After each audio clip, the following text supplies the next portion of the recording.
Throughout the last part of this series, we've explored a number of components that are unique to Drupal 8. So we looked at plugins and annotations.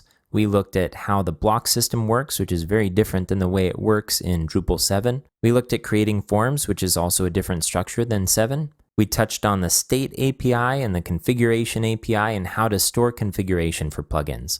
So we've touched on a lot that's unique to Drupal 8. One thing that we haven't touched on, though, is Twig. So as you may have heard already, Twig is a templating language.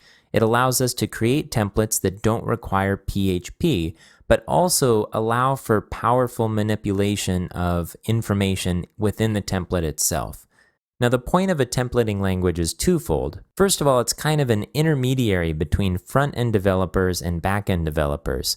So in Drupal 7, back-end developers could throw whatever they wanted at a template. It didn't have to be variables of a particular structure. They could just throw in a general array and expect a themer to go in there and pull out those items from arrays, which is challenging.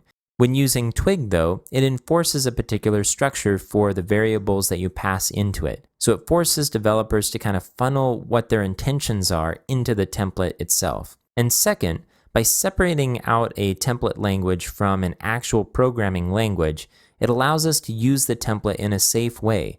We don't have to open up the ability to use all of PHP in order to just modify the output of a particular piece of Drupal. This paves the way for additional tools down the road that might allow us to, for example, edit templates in the user interface, and that will bring Drupal in line with some other popular CMSs that already have that feature.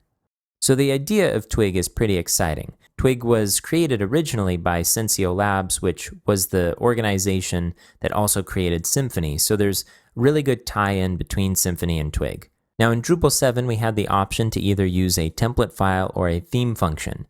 In Drupal 8, though, everything has been moved into files, so it's consistent and reliable. We no longer have to dig around to try to find exactly where the output is coming from. It's going to be in a file, and we can search the Twig files for that source. The process of using a template file in Drupal 8 is actually quite a bit similar to what we did in Drupal 7. First of all, we create the template file. Second, we register that template file using hook theme. And finally, we use the template in some way.